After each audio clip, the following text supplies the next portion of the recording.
Não sabeis vós que os santos hão de julgar o mundo? Ora, se o mundo deve ser julgado por vós, sois porventura indignos de julgar as coisas mínimas? Não sabeis vós que havemos de julgar os anjos, quanto mais as coisas pertencentes a esta vida?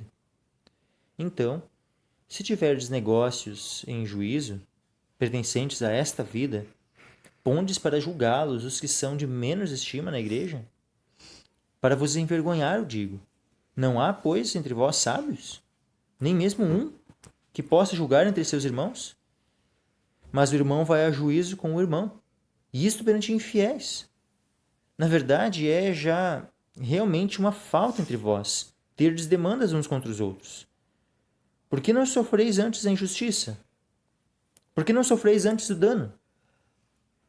Mas vós mesmos fazeis a injustiça e fazeis o dano, e isto aos irmãos. Não sabeis que os injustos não hão de herdar o reino de Deus? Não erreis, nem os fornicadores, nem os idólatras, nem os adúlteros, nem os efeminados, nem os sodomitas, nem os ladrões, nem os avarentos, nem os bêbados, nem os maldizentes, nem os roubadores herdarão o reino de Deus. E é o que alguns têm sido, mas haveis sido lavados, mas haveis sido santificados, mas haveis sido justificados em nome do Senhor Jesus e pelo Espírito do nosso Deus.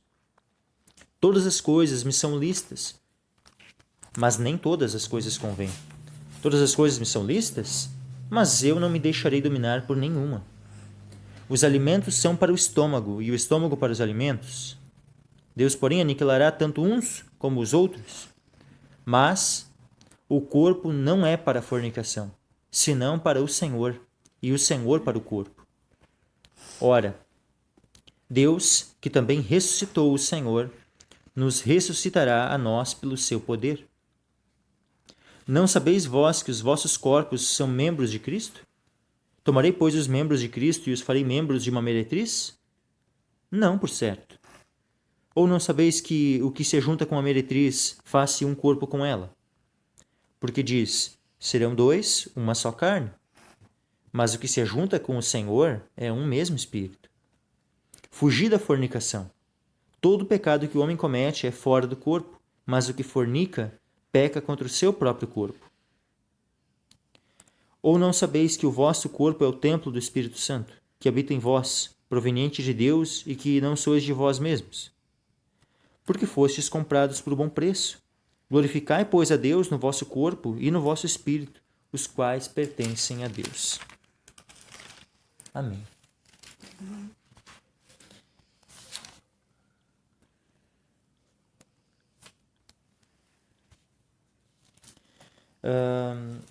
Então aqui esse texto, né, ele é muito claro, assim, em pelo menos várias partes dele, assim, né, é muito claro, né?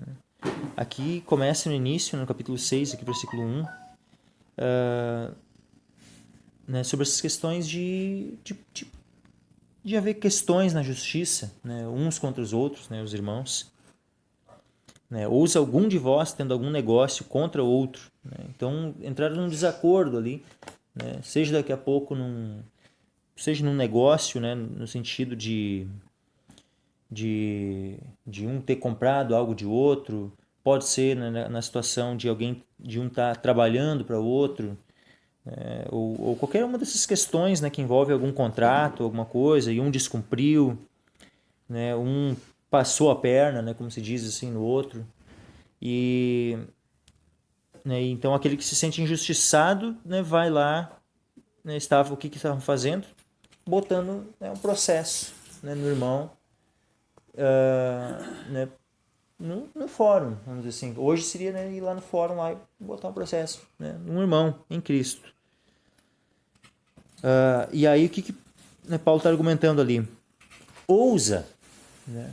Ou seja, como pode um irmão ousar, né, ter essa ousadia de botar outro irmão na justiça comum dos homens? Como pode? É uma ousadia, né? Então a palavra de Deus considera uma ousadia. Ou seja, a pessoa precisa, né, ter ela precisa estar com a consciência assim, né, bem assim, ó, pensando nas coisas aqui da terra, né, sem levar em conta as coisas espirituais.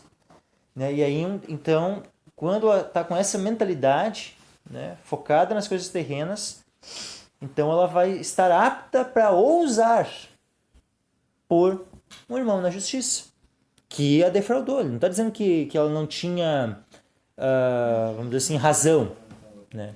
Ela tinha razão, mas a questão é que, mesmo com razão, era uma ousadia isso perante Deus. Sabe? Ela estava errando, ela estava pecando ao fazer isso. Né? Ousa algum de vós, tendo algum negócio contra outro, ir a juízo perante os injustos e não perante os santos? Ou seja, se ela quisesse que aquela situação fosse resolvida, ela não deveria ir recorrer perante um tribunal humano, mas ela deveria recorrer à igreja do Senhor. Ou seja, na igreja deveria ter... Para que haja conselhos. Exatamente, deveria saber haver o conselho, deveria haver, sabe, a sabedoria, né, para decidir, né, quem estava certo, quem estava errado, tal, na igreja. Então a própria igreja deveria decidir essa questão, deveria, sabe, né, se recorrer a algum irmão, ele nem chega a dizer assim, citar que fosse um pastor. Poderia ser um irmão que tivesse sabedoria. Não precisava ser propriamente, né, o pastor ali da igreja em Corinto, ou algum dos pastores, provavelmente Corinto devia ter mais de um pastor, né, mais de um presbítero. Né? Não precisava necessariamente nem ser um pastor. Podia ser qualquer irmão que tivesse sabedoria suficiente para decidir aquela questão. Mas daí eles estavam levando, né, outros irmãos a juízo perante um tribunal comum. E alguém que diz ali, né, perante os injustos, ou seja, né, juízes humanos que na sua grande maioria não são crentes. Então, que, como o próprio Paulo falou, né, eles vão estar julgando com uma sabedoria humana, não com a sabedoria de Deus. Né, são homens naturais, homens que não compreendem as coisas do Espírito, né, sendo que Paulo mesmo já disse, né, pelo Espírito Santo ele disse isso, né, que o homem natural não compreende as coisas do Espírito de Deus, porque lhe parecem loucura e não pode entendê-las, porque elas se discernem espiritualmente, mas o que é espiritual discerne bem tudo. Então o discernimento, né, de um homem espiritual é superior a de um juiz humano. Então a sabedoria com que um homem espiritual poderia julgar seria uma sabedoria superior à de que um juiz humano poderia julgar aquela questão. Então, aí ele fala assim, não sabeis vós que os santos andam de julgar o mundo? Ou seja, quem são esses santos que vão julgar o mundo? Todos os salvos. Todos os salvos vão julgar o mundo. Ou seja, se qualquer um de nós é salvo, nós vamos julgar o mundo. Todo mundo vai ser julgado por nós. Ora, se o mundo deve ser julgado por vós, tá vendo? Ele tá repreendendo os irmãos, mas como ele considera aqueles irmãos salvos, ele está dizendo, são vocês, eu estou falando com vocês mesmos, que eu estou corrigindo, que eu estou repreendendo, mas como eu considero vocês meus irmãos, então eu considero que vocês são santos, considero que vocês são salvos, e se vocês são santos, são salvos, e são meus irmãos em Cristo, vocês vão julgar o mundo. Então não é porque vocês estão errando aí, vocês podem até perder algum galardão, mas se vocês são salvos, vocês vão julgar o mundo. Não sabeis vós que os santos hão de julgar o mundo? Ora, se o mundo deve ser julgado por vós, né, sois porventura indignos de julgar as coisas mínimas? Então, né, os irmãos na igreja não podem julgar alguma questão que surgiu no meio da congregação? Né? Devem julgar. Né? O que a palavra aqui está dizendo é que a gente deve julgar as questões. Né? Nunca pode surgir algo, né, dentro da igreja, né, dentre os irmãos, alguma questão ali entre os irmãos, que precisasse ser julgada, levada para fora da igreja, julgada fora, né, por gente de fora da congregação. Versículo 3: não sabeis vós que havemos de julgar os anjos? Se até os anjos que hoje, né, são superiores a nós em força e poder, né, vão ser julgados por nós, né, que dirá então as questões mínimas dessa vida, né? Não sabeis não sabeis vós que havemos de julgar os anjos, quanto mais as coisas pertencentes a esta vida. Então, se tiverdes negócio em juízo, pertencentes a esta vida, pondes para julgá-los os que são de menos estima na igreja, né? Ou seja, as pessoas do mundo, né? Que são de menos estima na igreja. A sabedoria delas não deveria ser estimada Da mesma forma como a sabedoria de um irmão em Cristo, um irmão espiritual, né? Aqui, esse assunto aqui que eles estão tratando aqui, que Paulo está tratando, seria coisa só assunto relacionado com a igreja, no caso. Não negócios, assim, tipo... Não, ele tá falando de negócio. Justamente ele tá falando, ele não está falando de assuntos espirituais. Aqui ele está falando de questões materiais. Questões exclusivas desta vida. Tipo, eu compro um carro, não paguei... Exatamente. Exatamente. Se fossem dois irmãos que fizeram um negócio, né, e que um não pagou o outro, coisa assim, não deveriam levar na justiça. A pessoa que se sentiu defraudada, né, que se sentiu injustiçada, ela estaria ousando. Ou seja, essa ousadia não é uma ousadia que vem de Deus, é uma ousadia que vai contra os princípios da palavra. Ela estaria ousando caso ela levasse o irmão na justiça. Sabe? O que Paulo diz aqui, ó, que nós temos que fazer, ó? Pensa, ele já estava, ele estava lá falando, né, daquelas antes ali sobre comparando, sabe, né, as lutas, né, dele como apóstolo, né, e os sofrimentos e comparando com a disposição do coração dos irmãos, né, lá da igreja de Corinto, né, quando a gente viu ali o capítulo 4, né, ele estava ali exortando eles, e ele disse, não escrevo essas coisas para vos envergonhar, né, mas admoesto-vos como meus filhos amados. Então, naquele momento, quando ele foi comparando, né, algumas situações dele, né, com os irmãos e tal, naquele momento ele não estava escrevendo aquilo para envergonhar os irmãos. Mas agora, nesse momento aqui, quando os irmãos estavam, né, numa situação, por exemplo, em que um comprou daqui a pouco a casa do outro, comprou uma propriedade, comprou uma roupa, comprou, sabe, sei lá, ou fez algum tipo de negócio, né, e o outro não foi justo, né, então a pessoa que se sentiu defraudada estava ali pensando em colocar, né, estava pensando, não, tinha colocado o outro na justiça dos homens. Paulo fica indignado com a situação. Está aqui, ó, questionando isso, e aí ele fala assim, ó, agora no versículo 5, para vos envergonhar eu digo.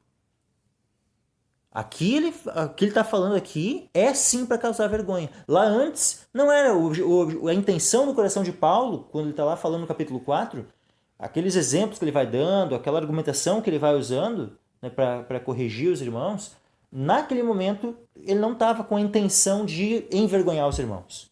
Mas agora, nessa situação aqui, o que ele está expondo, o que ele está trazendo, ele está com a intenção, sim, de envergonhar. De fazer com que os irmãos se sintam envergonhados de estar acontecendo isso no meio da congregação.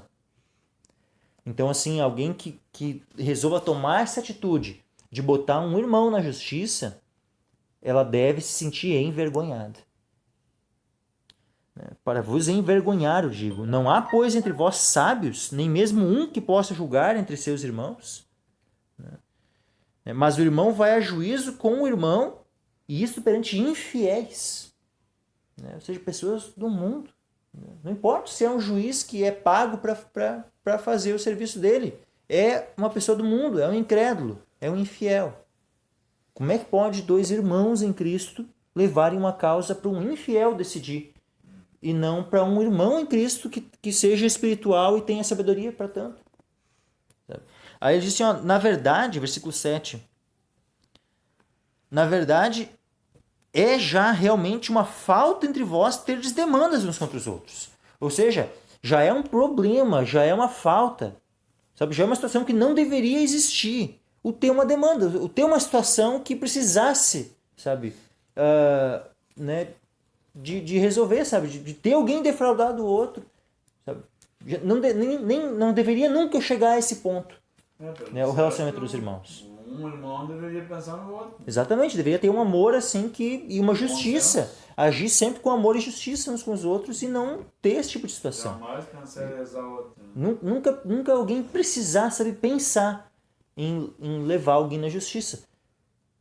E antes de ser levado à justiça, justamente quando ele fala ali, não há pelo menos um sábio entre vós, né? Justamente alguém que chegue e aconselhe, né? Diga, pô, você não deveria ter feito isso. já por sua vez devolve o que é do outro, assim. E, Com é. esse tipo de aconselhamento. E uma, Entre num acordo. e uma outra questão aqui, ó, que quando Paulo fala assim, ó, para vos envergonhar, digo, não há, pois, entre vós sábios? Primeiro, né, não há entre vós sábios? Ele está falando no plural, né? Aí depois ele, nem mesmo um que possa, ou seja, que tenha a capacidade, né, de julgar entre seus irmãos, ele não estava lá se considerando sábios. Olha o quanto que Paulo ficou argumentando contra a sabedoria. Por quê? Porque os irmãos lá em Corinto, havia muitos irmãos se considerando sábios. Tanto, por isso que ele vai falando lá nos primeiros capítulos lá sobre sabedoria deste mundo, né? E que a sabedoria deste mundo é loucura diante de Deus, né? E tudo. Por que ele vai falando isso? Porque os irmãos em Corinto estavam dando muita estima para essa sabedoria humana. E muitos dos irmãos em Corinto estavam se julgando sábios, mas sábios conforme a carne, sábios com uma sabedoria do mundo. Estavam se considerando sábios, né? Estavam lá, como diz lá, como Paulo fala, né, de modo irônico também, lá no capítulo 4. Deixa eu ver qual versículo ali é.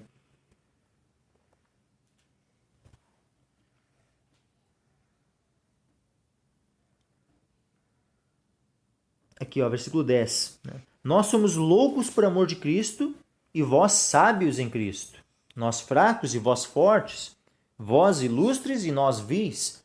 Né? Vê, os irmãos lá, a primeira coisa que ele cita ali, né, é a sabedoria. Né? Nós somos loucos por amor de Cristo, vós sábios. Né? Porque os irmãos de Corinto estavam se considerando sábios, mas não estavam sendo sábios.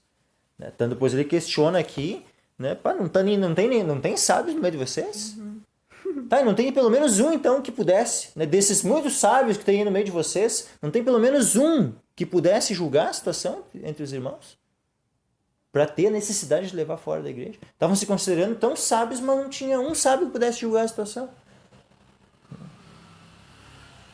Aí no versículo 7, então, na verdade é já realmente uma falta entre vós terdes demandas uns contra os outros.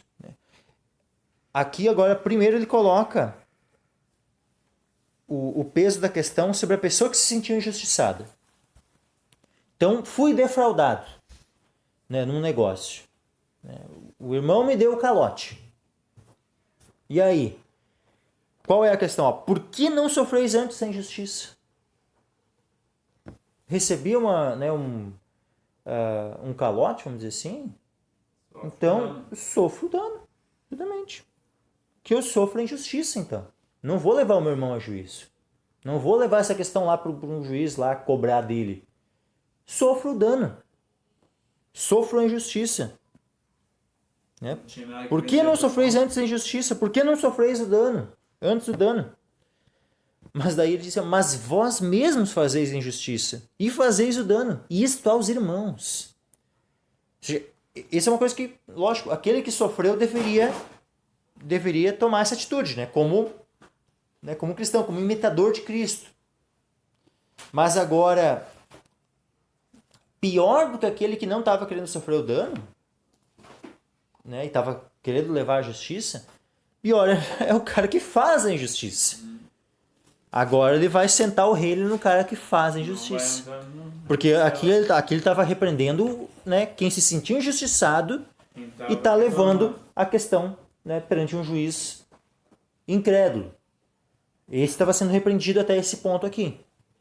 Então ele considera, ou tu leva a questão para um irmão em Cristo, julgar, que tenha sabedoria, que seja espiritual, ou tu sofre o dano. Se não tem ninguém sábio para julgar a situação, então sofre o dano. Mas não leva para um juízo de fora da igreja julgar. Sofre o dano, sofre a injustiça, mas não leva para alguém de fora julgar a causa. Se não tem ninguém sábio, então, infelizmente, sofre o calote e passa por cima disso. Ponto final. Mas agora, pior é aquele que comete a injustiça. É pior do que aquele que leva o outro na justiça porque se sentiu injustiçado. Porque esse que sofreu a injustiça está no seu direito. Ele não está, tipo assim, né? Ele não está cometendo uma injustiça contra outra pessoa. Ele está querendo que justiça seja feita. Então, pior é aquele que comete a injustiça.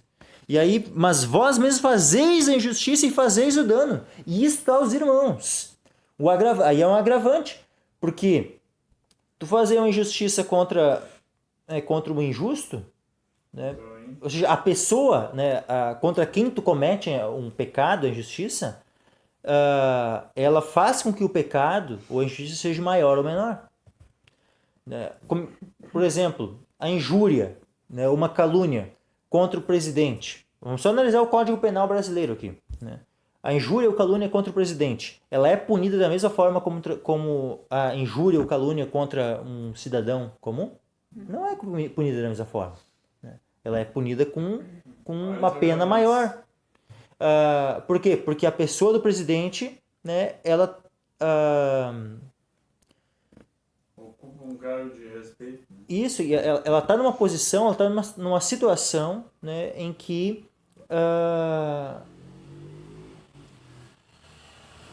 como é que eu posso dizer assim?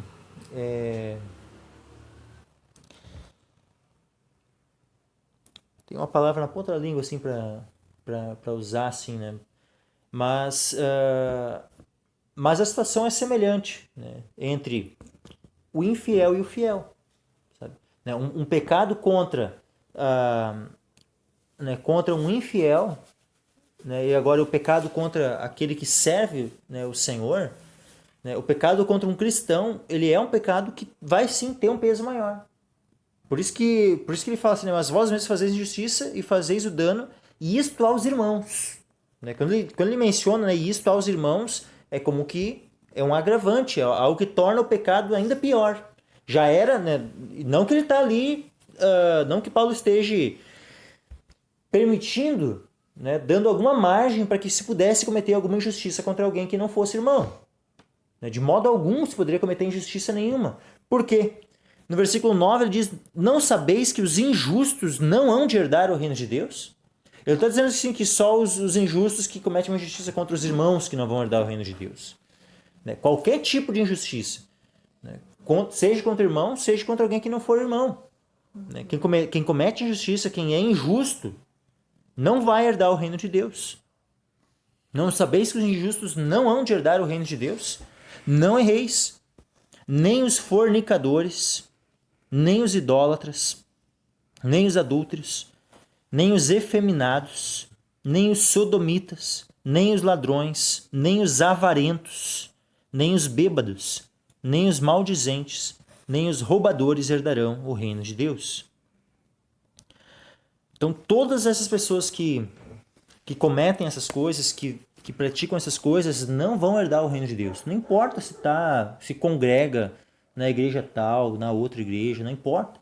Quem comete essas coisas, quem pratica essas coisas, não vai herdar o reino de Deus. E tem gente que acha que o reino de Deus é só os 1000 anos. Né? Tem quem ensina que uma vez salvo, salva para sempre. Então, se eu tô salvo, né, e eu passar a ter alguma dessas práticas aqui, eu não vou perder a salvação, mas eu vou perder o reino de 1000 anos de Cristo aqui na Terra. Eu não vou reinar com Cristo, vou ser disciplinado nesse reino, mas depois eu tenho a vida eterna toda para curtir. Né? Tem gente que pensa assim e está indo a passos largos para o inferno com esse pensamento. Sim, praticando injustiça muitas vezes, né, e pensando que está salvo. Porque a questão é que o reino de Deus, aonde é que na Bíblia diz que o reino de Deus tem duração de 1000 anos? Em nenhum momento diz que o reino de Deus tem duração de 1000 anos. Lógico que Cristo vai reinar aqui na Terra por 1000 anos. Só que o reino de Deus é um reino eterno. A duração do reinado de Deus é eterna. Então quem estiver excluído do reino de Deus está excluído eternamente. Em nenhum momento diz na Bíblia que alguém vai estar excluído do reino de Deus somente por 1000 anos. Nunca é dito na Bíblia, em nenhum versículo sequer, que alguém está excluído somente do milênio, mas que depois herda todas as coisas. Não, quem é excluído do milênio, que viveu antes e é excluído do milênio, é excluído da vida eterna também. Porque é excluído do reino de Deus, que é um reino eterno. O reino do Senhor Jesus é um reino eterno. Ele vai haver um período de 1000 anos, sim, de reinado. Só que ele não vai ser um período que vai terminar e daí começa o quê? Daí começa a vida eterna? Não, o reino de Deus continua. O reino de Deus, na verdade, ele já é desde o princípio e sempre será. Igual diz aquele louvor, né? Sempre eterno. Né? Exatamente, o reino de Deus é sempre eterno. Deus, ele reina. Deus, ele está reinando desde agora. Vai chegar um momento onde os reinos deste mundo que estão em rebeldia contra o Senhor vão se submeter. E com muitos ímpios ainda vivos, ainda tendo que se submeter ao reino do Senhor por 1000 anos. Mas depois o Senhor não vai ficar ali reinando sobre várias pessoas ímpias, né, para sempre. Vai chegar o momento, né, em que ele vai estabelecer o seu juízo, o juízo, né, do trono branco, e ele então vai limpar, né, e vai tirar tudo, né, o que tiver no reino, tudo que tiver, sabe, né, os que já foram para o inferno, né, e tal, tudo vão ressuscitar, né, os que estavam ali, que se rebelaram naquele, né, no final do milênio ali também, tudo vão ressuscitar. Ele vai julgar, todos vão, né, pro lago de fogo.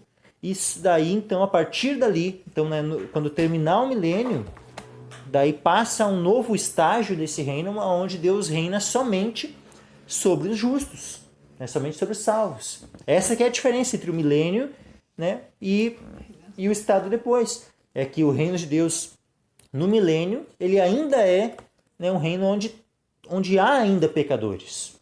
Onde há pessoas que ainda, né, têm a possibilidade de se afastar e não serem salvas. Mas agora, né, e após é um reino de justiça onde não há pecado, onde não há mais nada de maldição, nem de choro, nem de tristeza, nem de nada, né, de ruim. Né, só a bênção. Então, o reino de Deus não é só os 1000 anos, o reino de Deus é o todo. O reino de Deus é inclusive,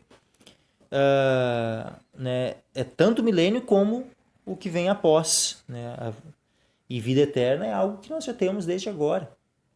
Nós entramos no reino de Deus já, se nós somos salvos. Né? E nós já temos a vida eterna. Mas vai chegar um momento onde, né, vai se iniciar esse período, né, às vezes, né, que também conhecido, né, como a vida eterna, né, a herança, né, e da mesma forma, né, como o reino de Deus, né, nós já estamos nesse reino, né, o reino de Deus não é comida nem bebida, mas é justiça, paz e alegria no Espírito Santo. Então o reino de Deus ele já é, né, já domina sobre nós, mas nós também vamos herdá-lo no futuro, né, isso porque quando nós vamos herdá-lo plenamente. Vai começar esse milênio, mas depois vai ser mais pleno ainda, né, quando o milênio terminar, né, e haver aquele juízo do trono branco. Aí aqui, só para a gente abordar um pouco mais, alguém tem alguma dúvida em relação a alguma dessas questões do versículo 10 aqui? Quando diz assim, ó, né, não erreis, né? Ou seja, os injustos não vão herdar o reino de Deus. Os fornicadores não vão herdar o reino de Deus. Os idólatras não vão herdar o reino de Deus. Os adúlteros não vão herdar o reino de Deus. Os efeminados não vão herdar o reino de Deus. Os sodomitas não herdam o reino de Deus. Os ladrões não herdam o reino de Deus. Os avarentos não vão herdar o reino de Deus. Vê, avarentos é citado muitas vezes. Os bêbados não herdarão o reino de Deus.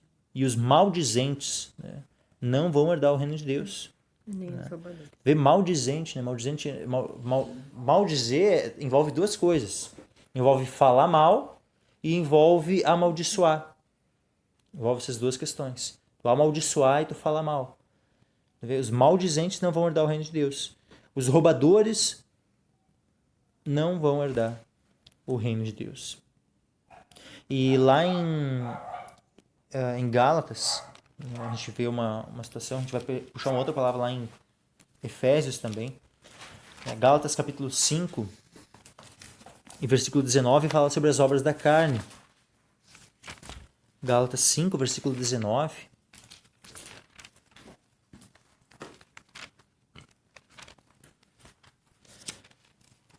Diz, porque as obras da carne são manifestas, as quais são adultério, fornicação, impureza, lascívia, idolatria, feitiçaria, inimizades, contendas, ciúmes, iras, pelejas, dissensões, heresias, invejas, homicídios, bebedices, glutonarias e coisas semelhantes a estas, acerca das quais de antemão vos declaro, como também já antes vos disse, que os que cometem tais coisas não herdarão o reino de Deus.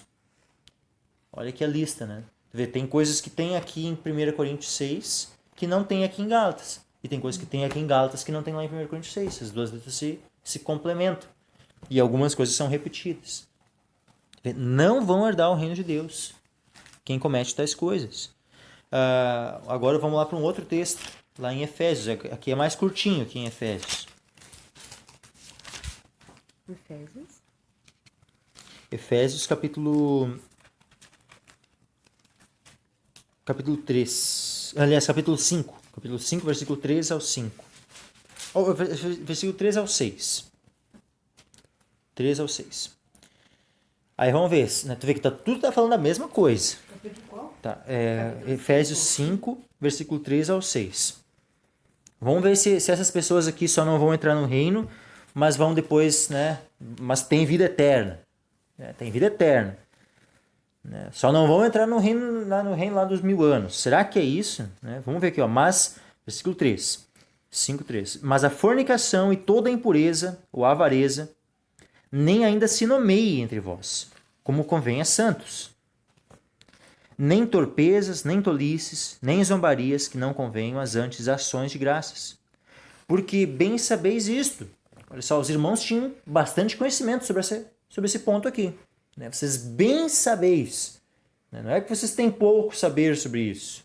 Não é que vocês não sabem nada sobre isso. Vocês, porque bem sabeis isto. Que nenhum fornicador, ou impuro, ou avarento, o qual é idólatra, tem herança no reino de Cristo e de Deus. Nenhum destes tem herança no reino de Cristo e de Deus. Versículo 6. Ninguém vos engane com palavras vãs, porque por estas coisas vem a ira de Deus sobre os filhos da desobediência. Os filhos da desobediência são os crentes? Nós já fomos filhos da ira. Sabe, Efésios já fala no próprio capítulo aqui, 2 de Efésios, se a gente voltar um pouquinho, versículo 1 e 2, capítulo 2, Efésios 2, versículo 1 e 2. Diz assim, e vos vivificou, estando vós mortos em ofensas e pecados. Então houve um tempo onde nós estávamos mortos em ofensas e pecados. Nesse tempo nós éramos salvos? Não. Nesse tempo nós estávamos completamente perdidos. E em que no outro tempo andaste, segundo o curso deste mundo, segundo o príncipe das potestades do ar, do espírito que agora opera nos filhos da desobediência. Quem são os filhos da desobediência? São aqueles que o príncipe das potestades do ar, né, esse espírito que é o diabo, né, e todas as suas hostes malignas, estão operando. São quem? É nos cristãos que eles estão operando? Não, é nos filhos da desobediência. Os filhos da desobediência são os incrédulos. São os infiéis, não são os crentes. Porque diz assim, quando Paulo diz no versículo 3, entre os quais todos nós também antes andávamos. Andávamos. Se nós andávamos é porque nós não andamos mais entre estes. Nós não somos mais filhos da desobediência. Nós nos tornamos, uma vez que cremos no Senhor Jesus e fomos salvos pela fé, nós nos tornamos filhos de Deus. Nós não somos mais filhos da desobediência. Entre os quais todos nós também antes andávamos nos desejos da nossa carne, fazendo a vontade da carne, tudo no passado. Isso aqui era o período antes da conversão. Fazendo a vontade da carne e dos pensamentos. E éramos no passado, por natureza, filhos da ira, como os outros também. Nós éramos igual a todo mundo, estávamos destinados à ira, à condenação, por causa da queda lá em Adão e Eva. Estávamos rumo ao inferno. Porque a ira de Deus fala especialmente do inferno, do lago de fogo. E aí, mas Deus, que é riquíssimo em misericórdia, pelo seu muito amor com que nos amou, estando nós ainda mortos em nossas ofensas, nos vivificou juntamente com Cristo. Ele nos ressuscitou, Ele nos salvou. Pela graça nós somos salvos, né, por meio da fé. E aí aqui no versículo 5, então, ele cita novamente essa questão de filhos da desobediência. Ele está falando de crente aqui. Ele está falando de alguém que ressuscitou com Cristo. Sabe? Será que ele está falando de alguém que estava morto, mas foi vivificado pelo Espírito Santo? Será que ele está falando de alguém assim quando ele fala de filhos da desobediência? Mas não, esses filhos da desobediência são os que são sobre quem vai vir a ira de Deus. Eles são filhos da ira. Sabe? E são os mesmos que Paulo está falando ali como fornicador, impuro, avarento, que é idólatra, e que não tem herança no reino de Cristo de Deus. Todos estes são os mesmos, sabe? Pra que daí, como é que eu vou criar, sabe, né? Dizer que não, mas aqui daí está falando de condenação, né? Mas lá daí não, né? Não, lá é só do milênio que está falando. E sendo que não mencionou em nenhum momento, né? Somente está se falando sobre os mesmos pecados, fornicação, impureza, avareza, coisas que já foram citadas lá e que está dizendo que não tem herança no reino de Cristo de Deus. Está chamando essas pessoas de filhos da desobediência, que vão ser depósitos, né, da ira do Senhor. Não tem necessidade de mais explicação em relação a isso. É só um ponto final. Ponto final. Toda vez fala sobre que não vai herdar o reino de Deus e coloca de uma maneira definitiva. Voltando lá para 1 Coríntios, então, versículo 11.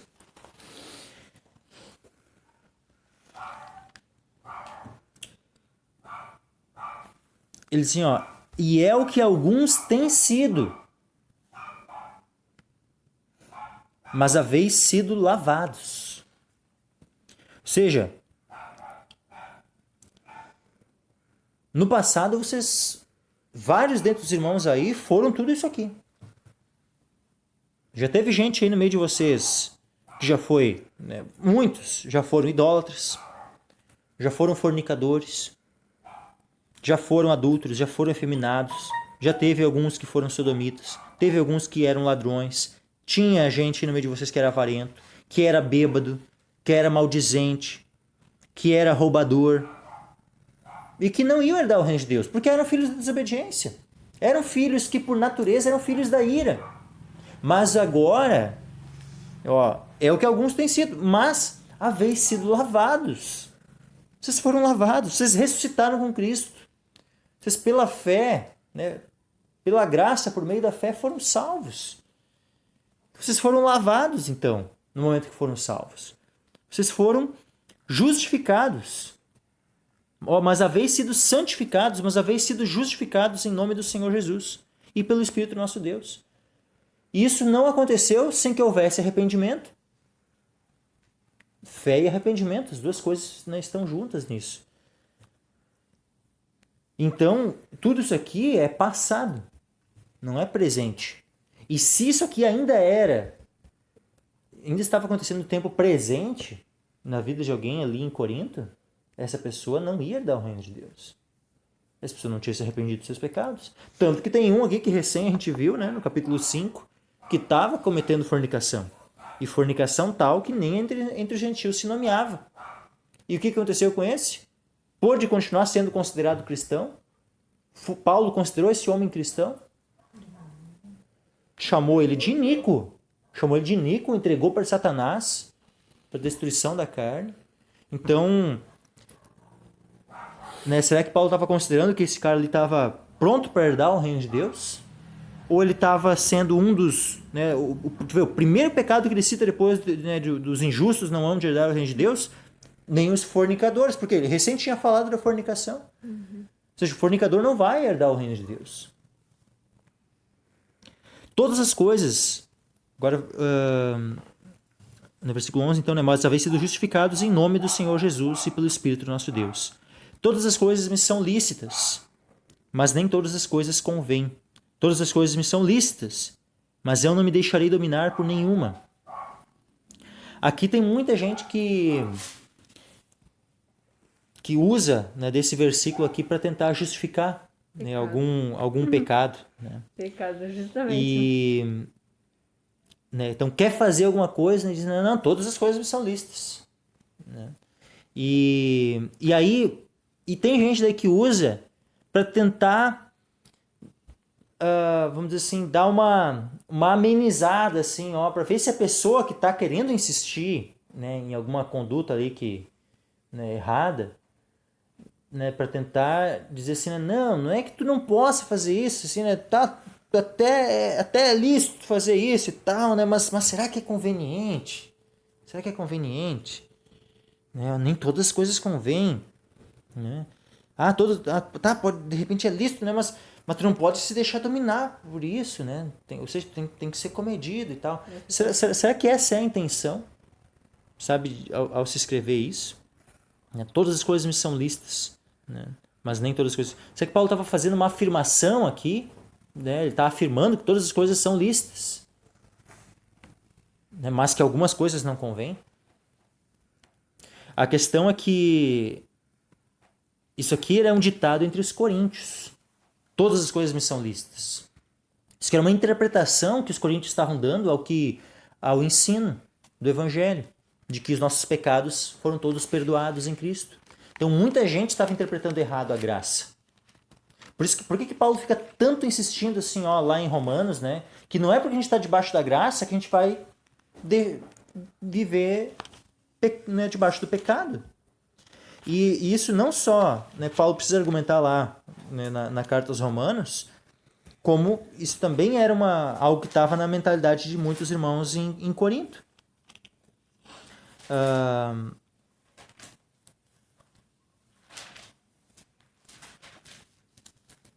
Lá em Romanos,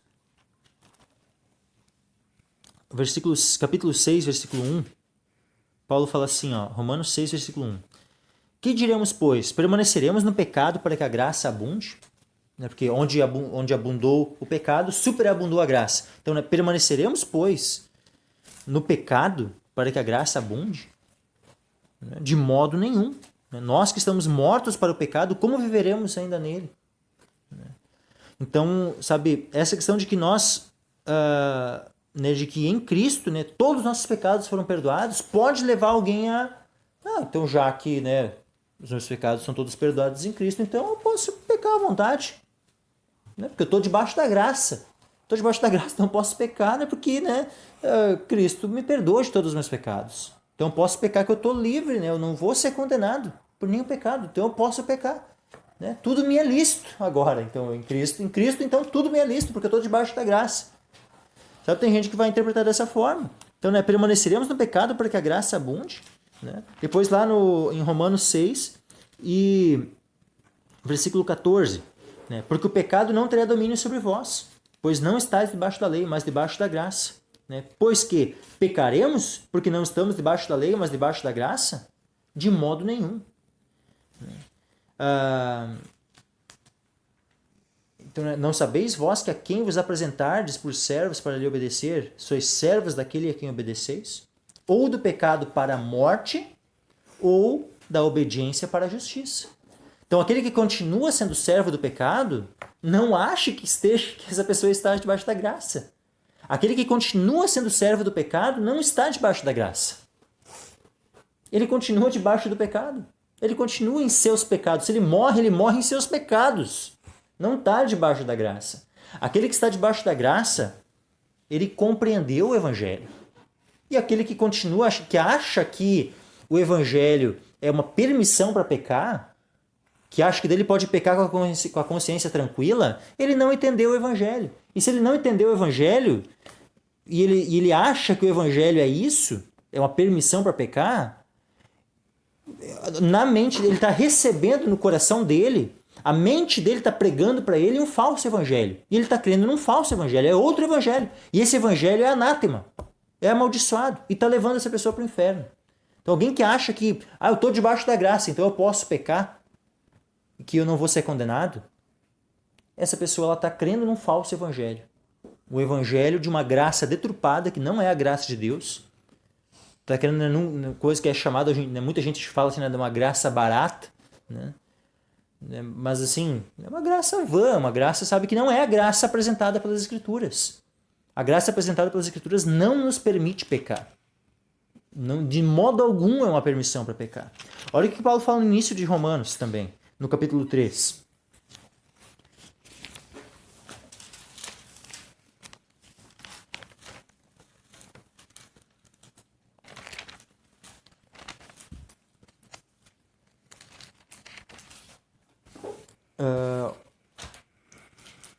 Versículo 5. Romanos 3, versículo 5 em diante. E se a nossa injustiça for causa da justiça de Deus, que diremos? Porventura será Deus injusto, trazendo ira sobre nós? Falo como homem. Então Deus vai ser injusto se nós formos injustos. Deus vai ser injusto ao trazer ira sobre nós? De maneira nenhuma. De maneira nenhuma. De outro modo, como julgará Deus o mundo? Deus vai julgar o justo e o injusto. Quem cometeu injustiça vai receber a paga pela sua injustiça. Então a graça, antes de ser um salvo-conduto, né, ou seja, uma permissão, né, para pecar, a graça ela nos capacita a obedecer. Por isso que diz lá no versículo 14 lá de Romanos, a gente leu antes, capítulo 6, versículo 14, né, porque o pecado não terá domínio sobre vós, pois não está debaixo da lei, mas debaixo da graça. Quem está debaixo da graça, a graça capacita essa pessoa a não mais ser dominada pelo pecado. Antes a pessoa estava debaixo do domínio do pecado. Agora que ela está debaixo da graça, a graça capacita essa pessoa a não mais ser dominada pelo pecado. Então a graça, antes de ser uma permissão para pecar, a graça é um poder para impedir a pessoa de pecar. É isso que é a graça. Não é uma permissão para pecar. É um poder para tu não pecar. A graça te dá poder para não pecar. Para que o pecado não tenha mais domínio sobre ti.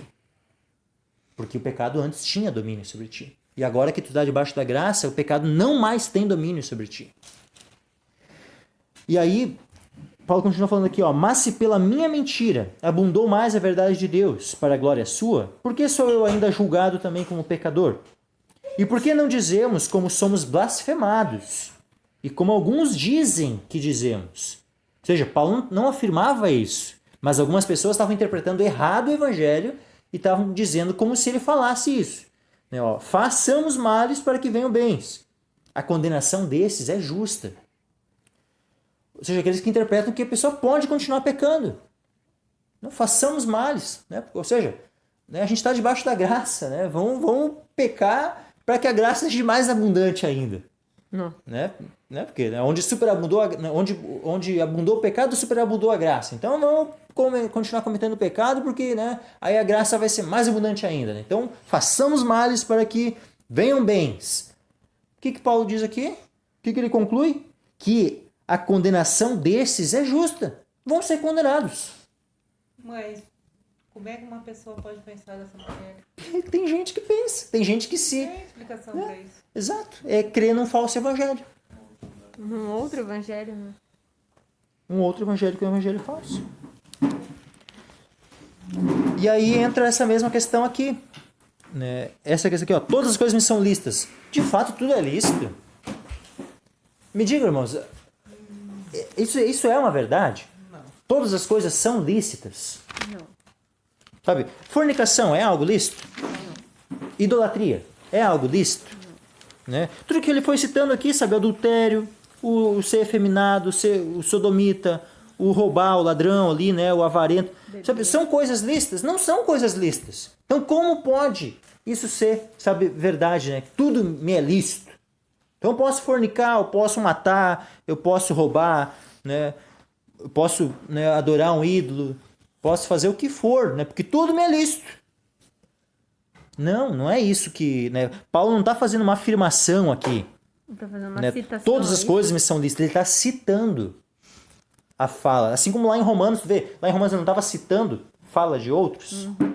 Aqui, por mais que o versículo não seja tão claro assim, mas é uma citação. Porque é muito óbvio, é só olhar. É só analisar logicamente a questão, essa afirmação. Se a gente for entender como uma afirmação. É uma afirmação verdadeira? Tudo é lícito? Não é tudo que é lícito. De modo algum, em nenhum momento a gente vê, sabe, uma afirmação dessas no Evangelho. De que todas as coisas são lícitas. A única afirmação que teria em relação a isso seria aqui. Né? Em nenhum outro momento. 23 também. Capítulo 20, 10, 23. 10, 23. Né?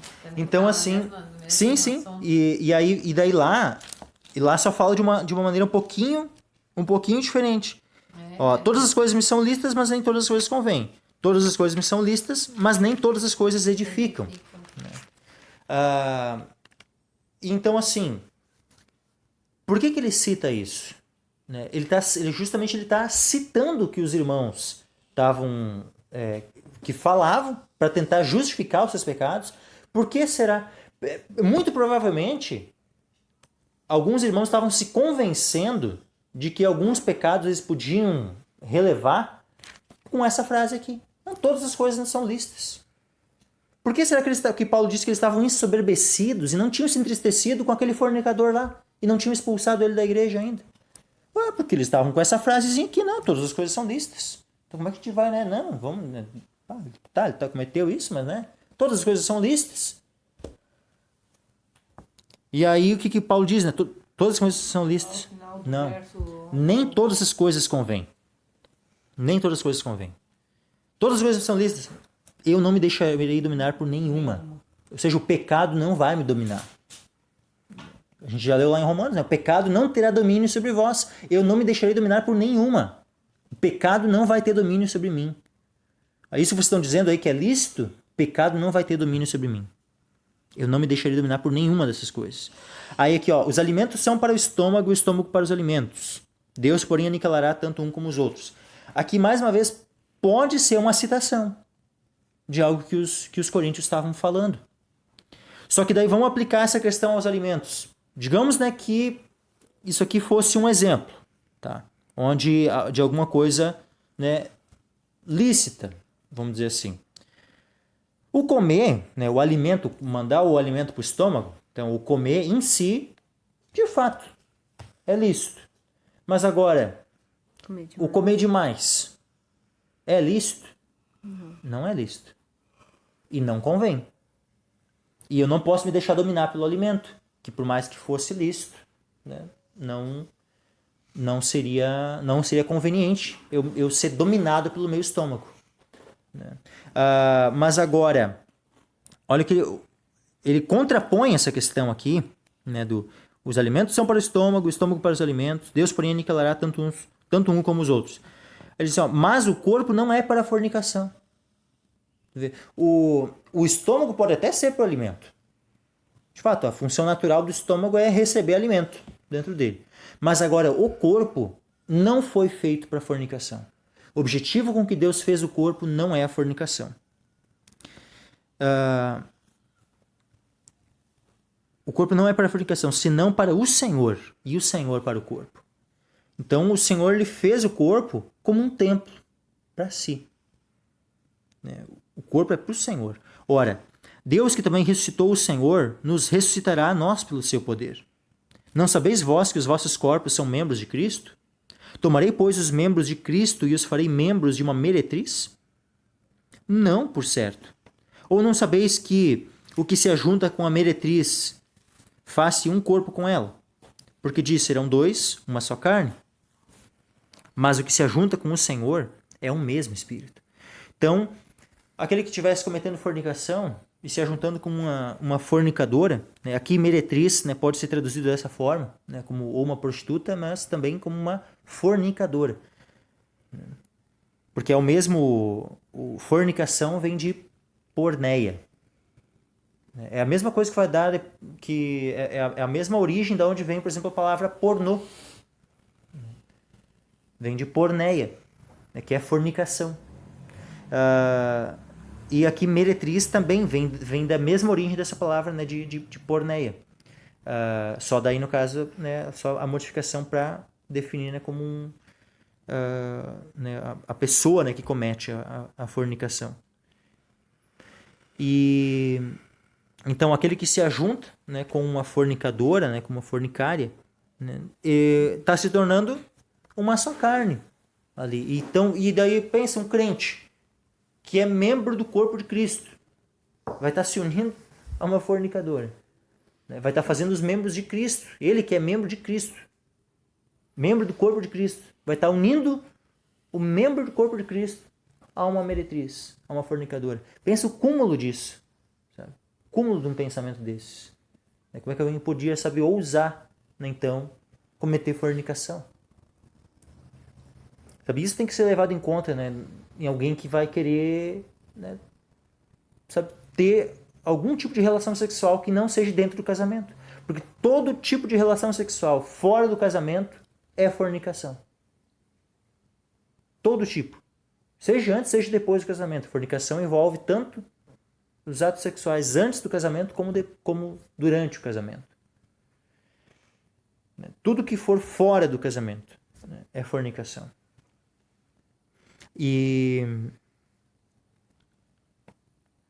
Mas o que se ajunta com o Senhor é o mesmo Espírito.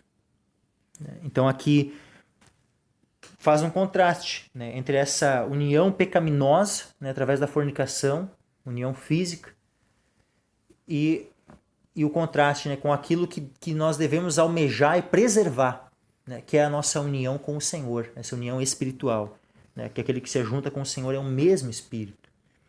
Né, fugir da fornicação. Então, todo pecado que o homem comete é fora do corpo, mas o que fornica peca contra o seu próprio corpo. Ou não sabeis que o vosso corpo é o templo do Espírito Santo, que habita em vós, proveniente de Deus, e que não sois de vós mesmos. Então isso aqui já é algo muito, muito claro. Né? Todos nós já temos no entendimento dessas questões, né? Que o nosso corpo é templo do Espírito Santo. E isso deve nos motivar a não pecar com o nosso corpo. Especialmente esse pecado da fornicação, que é um pecado diretamente contra o corpo. Como diz aqui, todo pecado que o homem comete é fora do corpo, mas o que fornica peca contra o seu próprio corpo. Então, sabe, é como se tu estivesse, né, maculando o templo de Deus, sabe, contaminando o templo de Deus. Porque fostes comprados por bom preço. Glorificai, pois, a Deus no vosso corpo e no vosso espírito, os quais pertencem a Deus. Nós não somos de nós mesmos. Além de ser um templo de Deus, o nosso corpo, né, de ser o templo do Espírito Santo, ele não é nosso. Não é mais nosso. Nosso corpo, ele pertence ao Senhor. Se antes nós achávamos, não, eu posso fazer o que eu quero porque o corpo é meu. Não é mais. O nosso corpo hoje, ele é do Senhor. Pertence ao Senhor. O Senhor, ele nos permite administrar. Nós somos mordomos deste corpo que nós temos. Então nós temos que usar conforme a determinação do Senhor. Conforme o Senhor diz que nós temos que usar o nosso corpo, nós usamos o nosso corpo. Mas o nosso corpo não é nosso. Nosso corpo, ele é do Senhor. Então como é que nós vamos usar o corpo que é do Senhor? Que o Senhor nos empresta. Que o Senhor nos concede, né? O corpo que é dele. Que ele comprou. Então como é que nós vamos usar? Nós temos que usar bem. Porque o Senhor vai nos pedir contas. Vai chegar o dia, exatamente, vai chegar o dia que nós vamos ter que prestar contas de como nós utilizamos o corpo que o Senhor nos emprestou. Porque é dele. Ele é o possuidor. Então, pertence a ele. E o nosso espírito também pertence ao Senhor. Tudo é do Senhor. Que nós venhamos a fazer tudo para a glória dele. Venhamos a glorificar o Senhor em tudo. Amém? Então, hoje, é isso. A palavra.